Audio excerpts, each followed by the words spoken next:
Hello, do you see this wall? Like with many other Cyclopean walls, we cannot tell when it was built, nor by whom, but in this case it will help us guess what was going on before these types of walls were a thing.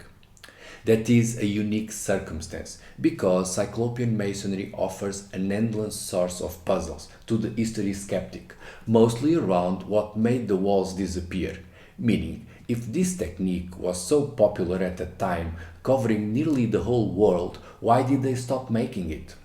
However, for the Cyclopean wall's construction to end, abruptly or not, it had to start, and today we will visit one site that will give us a glimpse into the world right before the Cyclopean builders reached their peak.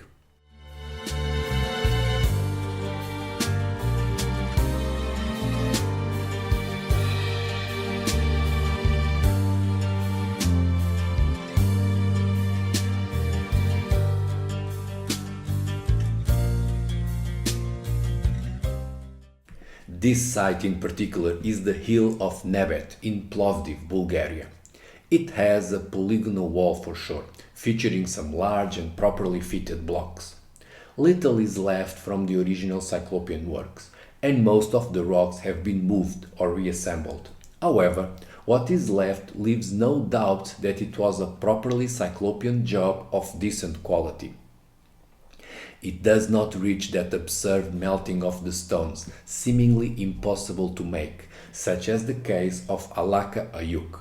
But still it is complicated enough, and raises the question of why would anyone go to the extra trouble of cutting stones in that way. The dating on the wall is whatever one likes. Plovdiv was dubbed Europe's oldest inhabited city, allowing all types of ages for us to pick. Conventionally, the walls are said to be from the late Bronze Age, a bit older than the Thracians. However, in habitual Cyclopean fashion, the wall is built on top of the bedrock, and for that is the oldest construction on site, and very hard, if not impossible, to accurately date. What is unique about this site is the location, all alone bang in the middle of the Cyclopean empty quarter, hundreds of kilometers away from the nearest Cyclopean wall.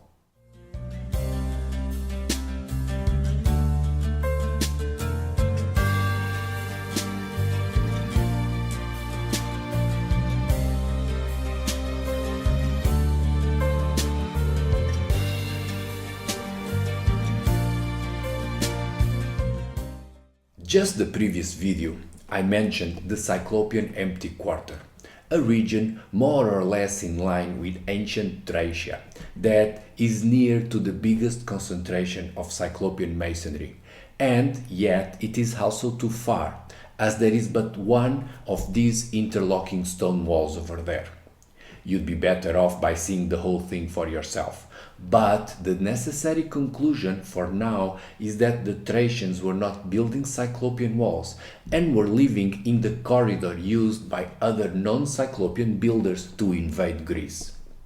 Considering that the incoming people back in the early Bronze Age were not great stone builders, they would mostly leave untouched what was built in stone before, providing us with an opportunity to observe what was going on right before the Cyclopean walls emerged as the crown jewel of the ancient world. One note of caution: this whole concept of the Cyclopean empty quarter and the non-Cyclopean invasion is just a theory, a speculation on my end. Still, one thing is undeniable. Even if there is only one Cyclopean wall in Thracia, there are plenty of other interesting constructions.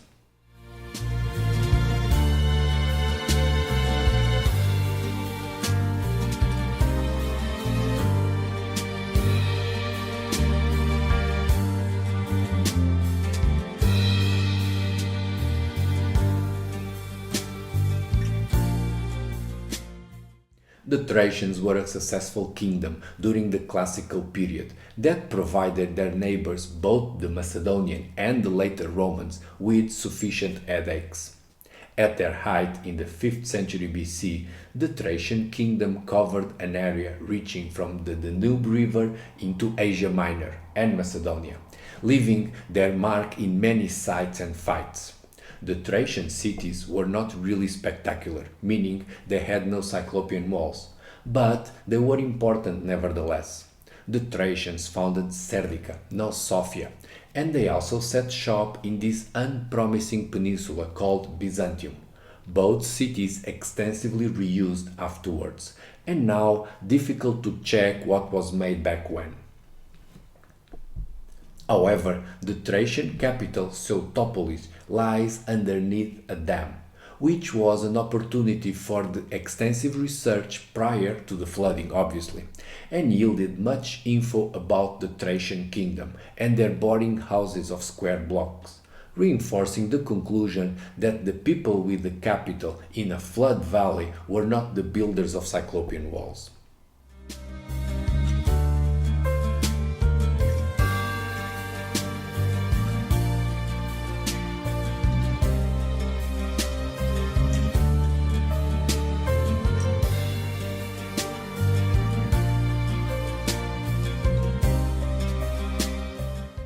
There are dozens of hill forts in Bulgaria, called krepost, all said to be Thracian, although that name Thracian is so overused by national politics that it has become meaningless.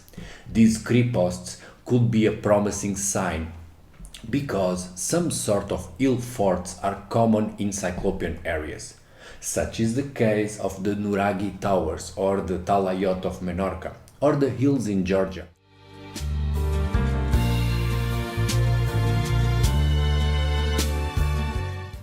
And also in the neighboring Illyrian castles, probably not Illyrian nor castles, but still they are found not far in all over ancient Yugoslavia.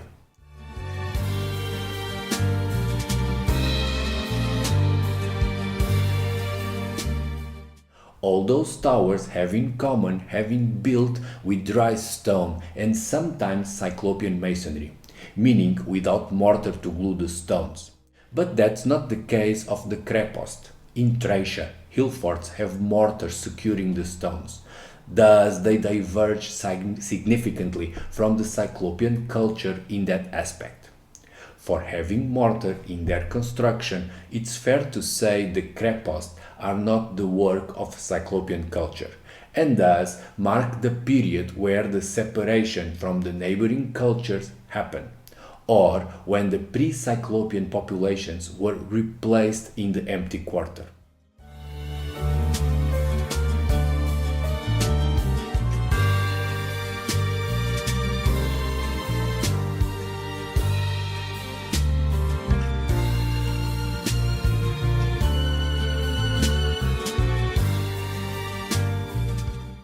Now we get to the juicy part, the sanctuaries. These are some very bizarre stone sculptures that are carved in rocky outcrops.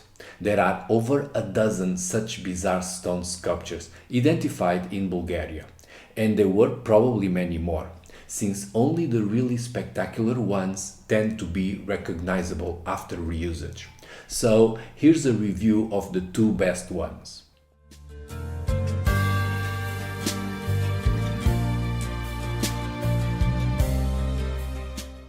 One is Perperikon, an awesome place, mixing both the traditions pre- and post-Cyclopean, whilst being extensively reused from the Bronze Age until medieval times.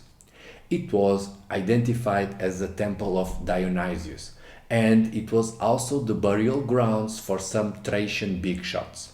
With all that, plus the site being popular since the Neolithic, there is no way of knowing when the rock itself was carved.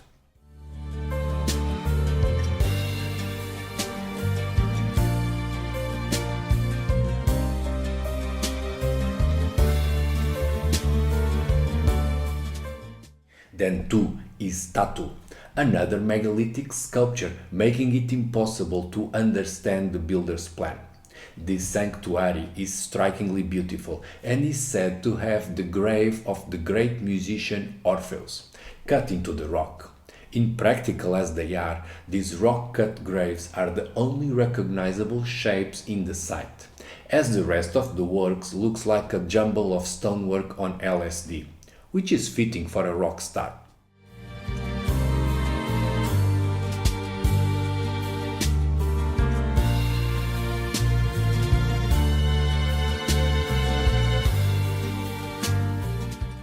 We are told these are just coincidences, but all over the world we can find some non-Euclidean geometry in stone, or cubist landscaping, or whatever they are, right next to Cyclopean citadels. Peru has some of the most elegant cases for both works. Also a coincidence, so they say, there are the Cyclopean walls nearby the deranged stone art in Lusitania, or Tuscany, with this coincidence stretching as far as Japan.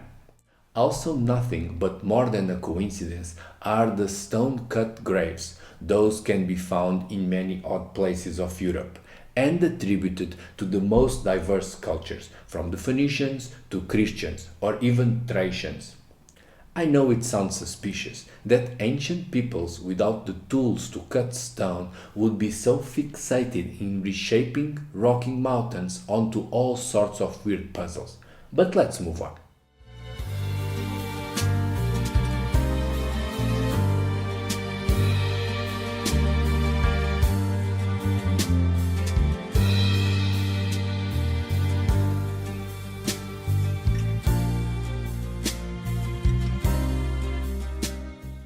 Solnit-Sata is a hard name to pronounce, but it just means salt factory, and was in fact one, massive and old, very old, 5000 BC, before the temples of Malta and everything, making it Europe's oldest city. The salt works are old enough not to be called Thracian, and that's not nothing over there, because for some reason those oldest things titles keep showing up again and again in Bulgaria. More importantly, the salt factory features some nice tall dry stone walls, without mortar, to glue the stones. The type of stuff we are told would evolve into Cyclopean walls, as if polygonal masonry was a natural development of dry stone and cement was a new thing. But no, mortar is an older invention. Göbekli Tepe itself, dated 10,000 BC, is covered in mortar. So when people are no longer using mortar, like in the case of polygonal masonry, they were doing some deliberate choice in construction technique. Like this.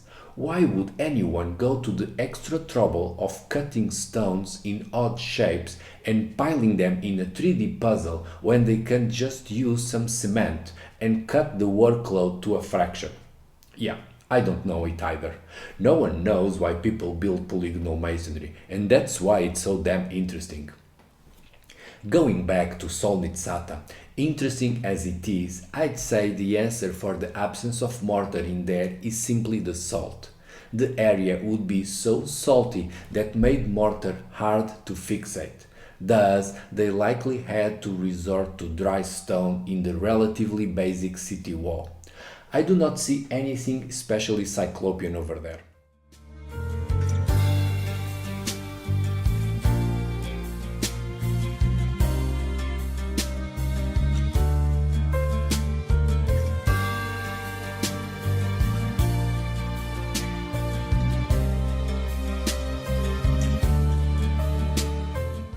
Usually the oldest constructions in all of Europe are the dolmens, except in Thracia, where they do have some fine dolmens, but they call them Thracian, implying they were the youngest dolmens in the world, in a country where everything else is said to be the oldest. The problem with Thracian history is that it is very much linked with national politics, with authorities randomly calling Thracian to everything in Bulgaria. Even in the case of the dolmens, which are interesting on their own and do not need the Thracian title to make them noticeable. Dolmens exist everywhere. It is just the most basic way to build stuff, a stone slab on top of some standing ones. However, dolmens do have some regional variations in style. And note this, the design of the so-called Thracian dolmens is the same as in the Caucasus dolmens, on the other side of the Black Sea, which raises some big questions. We don't know who built the Caucasus dolmens, but we sure know they were not the Thracians. So let's say that at some point in the deep past there was a dolmen building culture living in both sides of the Black Pond. When? What about before the Black Sea got flooded? Yeah, it's crazy, I know. But still less crazy than calling the dolmens Thracian, as the authorities do.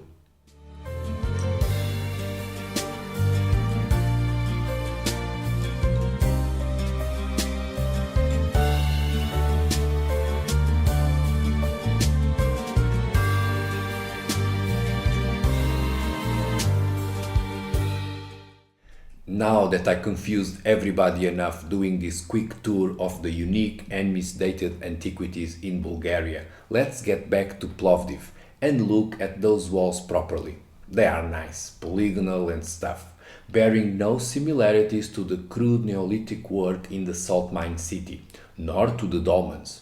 Obviously, no one knows why the wall in Nebet Hill was made, nor when, except that it is old, older than the Thracian kingdom, and that there is no other construction around to compare.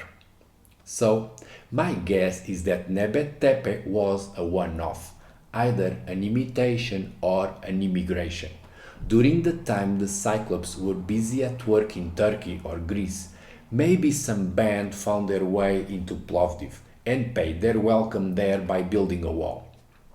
This makes extra sense to me considering how the Cyclopean builders were mistreated, both by the Hittites and the Mycenaean. Whatever the cause, this exceptional wall of Nebet does not change the emptiness of the Cyclopean empty quarter, since the areas around have dozens of sites, whilst in the quarter there is just one, making it a possible sign that the population was changing.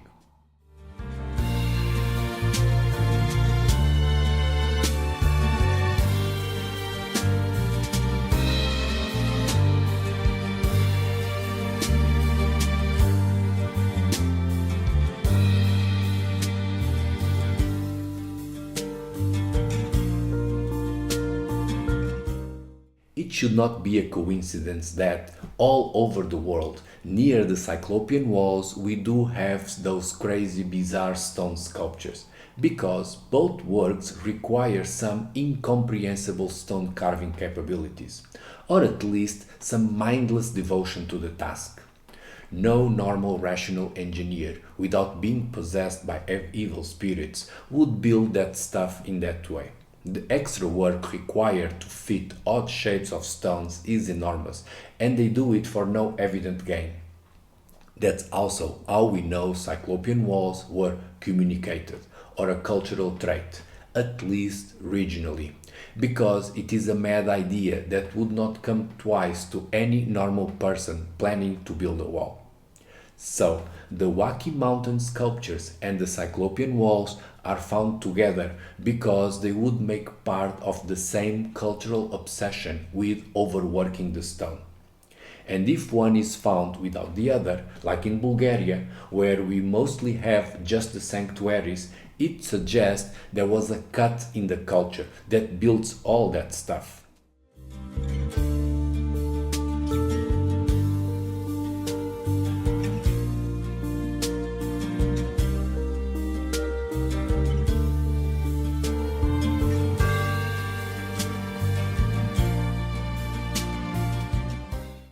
Here's the thing, odd stone sculptures and Cyclopean walls go hand in hand in many places of the world. But in the case of Thracia or Bulgaria, we don't have the second type of excessive stonework. However, we do have the first. So, judging that this area was the likely path of invasion for the brutes that would terminate the Cyclopean culture down in Greece, I'd say we have a strong case for the polygonal walls being a second stage, and also that in Thracia the work was cut too soon. Thus, speculative as it is, my theory is that the stoneworks of Tatu and Perperikon show off what the Cyclopean builders were up to, right before they would become Cyclopean builders. It is a risky assumption, but I find it likely that the sanctuaries are a glimpse into the earlier stages of a culture that was absurdly devoted to carving stone, despite not having the proper tools to do that. Finally, it is worth noticing that in the sanctuaries of Tatu or Perpericon, there are other old walls that at first glance could be considered Cyclopean, but those are likely what the Romans called murus dassicus, as you'll see in the next video.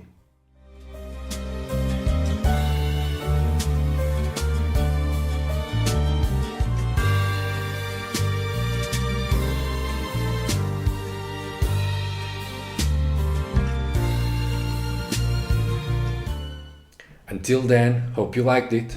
See you in the comments.